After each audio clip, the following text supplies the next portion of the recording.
ආයිබෝවන් යාළුවනේ ආයිබෝවන් දුවේ පුතේ ගුරුවරයෙකු නොමැතිව අපි කීබෝඩ් වාදනය කොහොමද කරන්නේ කියලා ඉගෙන ගන්න මම උගන්වන මේ පාඩම් මාලාවේ 3 වෙනි පාඩම තමයි මේ.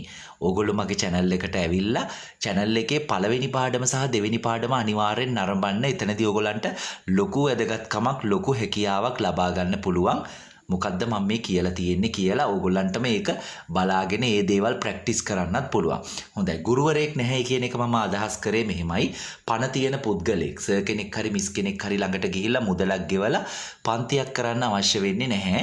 මේ වීඩියෝ පාඩම් මාලාව මුල ඉඳලා බලාගෙන ගියොත් ඕගොල්ලන්ට තනියෙන් කීබෝඩ් එක වාදනය කරන්න පුළුවන්. ඕගොල්ලෝ හරියට නිවැරදිව කීබෝඩ් එක වාදනය කළොත් කවුරුත් අහන්නේ නැහැ ළඟට ඇවිල්ලා ඔයා ඉගෙන ගත්තේ කාගෙන්ද ඔයාගේ සර් කවුද ඔයාගේ මිස් කවුද ඒවා වැඩක් නැහැ මිනිස්සුන්ට.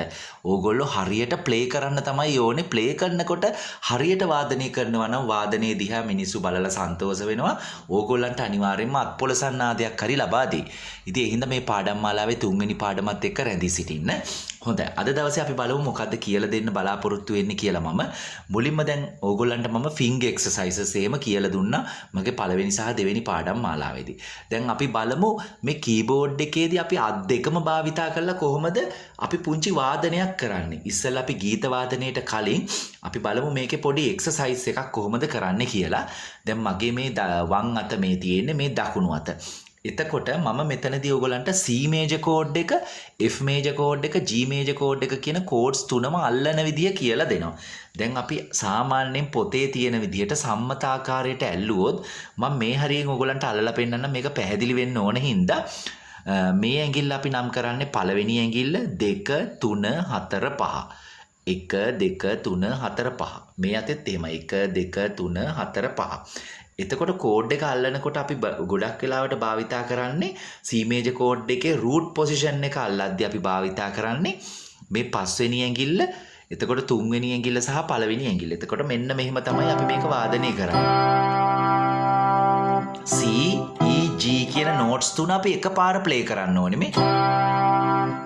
එතකොට මේ එන sound එකට තමයි අපි කියන්නේ මේ C major chord එක කියලා. එතකොට දැන් ඕගොල්ලන්ට ඕක මේක මෙහෙම ඇල්ලුවොත් දැන් මේ ඇඟිලි තුනෙන් ඇල්ලුවොත් කිසිම වැරද්දක් නැහැ.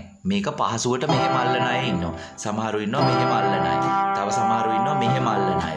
ඒක Tamanට හුරු විදිහට අල්ලන්න. නමුත් පොතේ තියෙන්නේ අපි මෙන්න මෙහෙම අල්ලන්න කියලා. මෙහෙම ඇල්ලුවයි කියලාත් ඒක වැරද්දක් නැහැ. හරියට කෝඩ් එක ප්ලේ කරන්න තමයි ඕනේ. ඒතර මේ කෝඩ් එක අල්ලන්න ඕනේ ඕගොල්ලෝ මෙතනින් නෙමෙයි මෙන්න මෙතනින්. මෙතනින් තමයි පටන් ගන්න ඕනේ. අර මම ඕගොල්ලන්ට පේන්න පැහැදිලි වෙන්න තමයි මෙතනින් මේක අල්ලන හැටි කියලා දෙන්නේ. එතකොට මේ C major chord එක. එතකොට F major chord එකේදී අපි එනවා F A C කියන notes තුන ප්ලේ කරනවා. මෙතනදී මේ F A C. ඒකත් අපි සාමාන්‍ය පොතේ විදිහට ඇල්ලුවොත් මෙහෙම තමයි අල්ලන්නේ. එතකොට මේක මෙහෙම නම් අල්ලන්නත් පුළුවන් පැහැදිලි වෙන්න බලා ගන්න. ඊට පස්සේ G major chord එකේදී G B D. මේ විදිය. එතකොට පුතේ දුවේ එතකොට සහෝදර සහෝදරියනි බලන්න දැන් අපි මේ කෝඩ් එක අල්ලන්නේ root position එකකින්. හැම වෙලේම මේ හැම කෝඩ් එකක්ම අල්ලන්නේ. ඒ කියන්නේ major minor chords අල්ලන්න positions තුනක් තියෙනවා. ඒ කියන්නේ අවස්ථා තුනකින් අපි අල්ලනවා. දැන් මේක root position එක.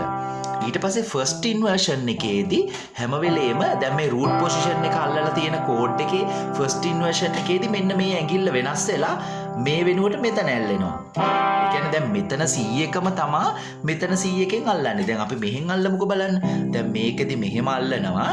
මෙතන ඇඟිල්ල අයින් වෙලා මේ ඇඟිල්ල මෙතෙන්ට සෙට් වෙනවා. එතකොට දැන් root position එකේදී අපි ඇල්ලුවේ C E G, first inversion එකේදී අල්ලන්නේ E G C. ඒතර second inversion එකේදී ආයි මේ ඇඟිල්ල අයින් වෙලා මේකෙදි G C E අල්ලනවා. එතකොට මේක තමයි root position එකයි first inversion එකයි second inversion එකයි කියලා අපි කියන්නේ. කියන්නේ අවස්ථා තුන. මේ major chord එකක් අල්ලන අවස්ථා තුන. major minor chords අල්ලද්දි මේ අවස්ථා තුන තමයි ඔයගලන්ට හම්බ වෙන්නේ. එතකොට මේ C major chord එක අල්ලන අවස්ථා තුන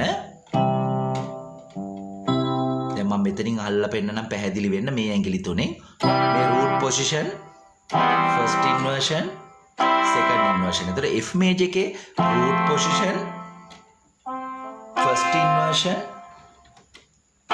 second inversion. එතකොට මේ G major එකෙත් root position